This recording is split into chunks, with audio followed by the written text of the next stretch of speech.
All right, for those of you at home can't make it to school, I have a quick lesson on our activities lesson. The activities lesson is a packet that looks more or less like this. Okay, in this lesson you learn how to fill out a signature card, fill out a deposit slip, add up money for your deposit slip on a deposit slip, and you have to do endorsements. And if you look at my previous video on endorsements, it should complement what I'm doing here. Okay, so what I'll do is I'll bring up the pages to the assignment, and although I'm not doing the assignment for you, you should know basically what you have to do in order to complete this after viewing this. Okay, so you'll have to excuse my camera work here. I'm doing the best I can. I'm going to open the files for the pages and help you a bit. Okay, let's open up, I believe this is the first page here, and this is again to the activities assignment. Right here you see a signature card. If you go to a bank, you have to fill one out. In this case, for this assignment, you're not going to fill all of it out, but what I would like you to do is just to sign your name.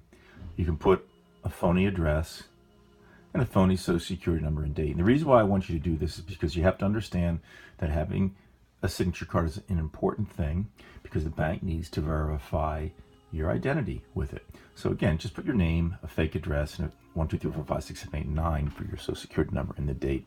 Okay, I'll give you credit for that, but please do it. This is a deposit slip, and whenever you want to deposit money, of course, you have to make a deposit slip. You have to let the bank know what you have to give them in terms of cash and checks.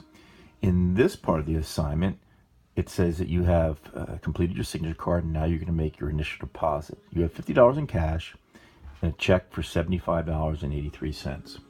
Okay, so what you have to do is you have to put your name there. Okay, you'll put the date. Here you're going to put the cash for $50. Okay, 50 cents, and then your check amount's going to go right here, $75.83. You can write the number of the check over here. You add them up,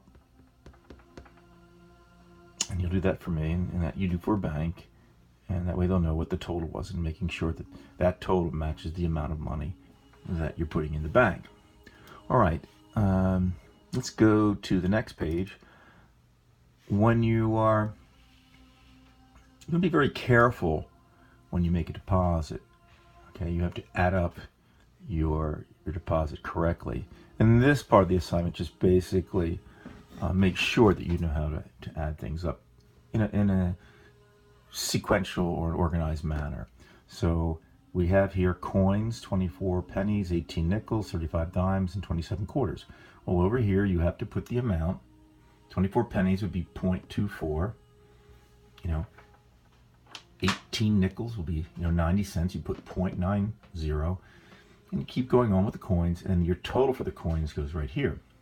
Your currency, which is your paper cash, okay, $15 $1 bills, you put $15, 10 $5 bills, $50, and so on. Put them down here, add them up, and you have a total here for your currency. Then finally you have checks. You have 3 checks here. You total them up and put it on this line. And this line under here, you total all 3, coins, currency, and checks. But you're not done, because you're going to have to make a deposit slip. See, you can see that these checks here in numbers match what is on the deposit slip. So you have to put the amounts here of each one of these totals on here. And your total here should equal your total here. And that's all you have to do for that.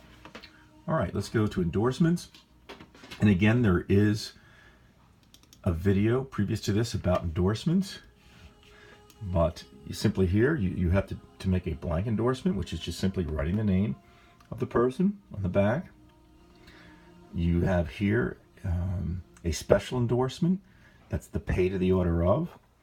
And And the first name you put down is the person who eventually is going to get the money, and then the second person would be the person who's giving that person the money. Okay, so the initial person who's going to receive this check should be the second one. All right. I don't know that a bank would really care if you change the order, but for this assignment, we're supposed to do that. All right. And then finally,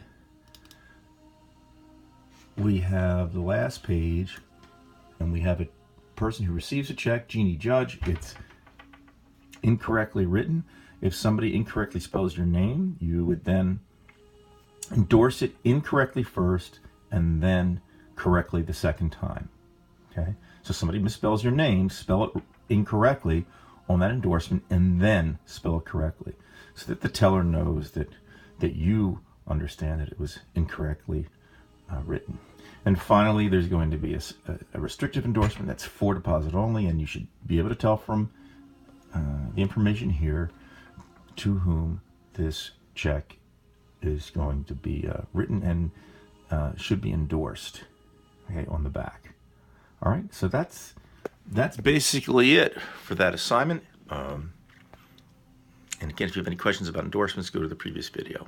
All right, there you go.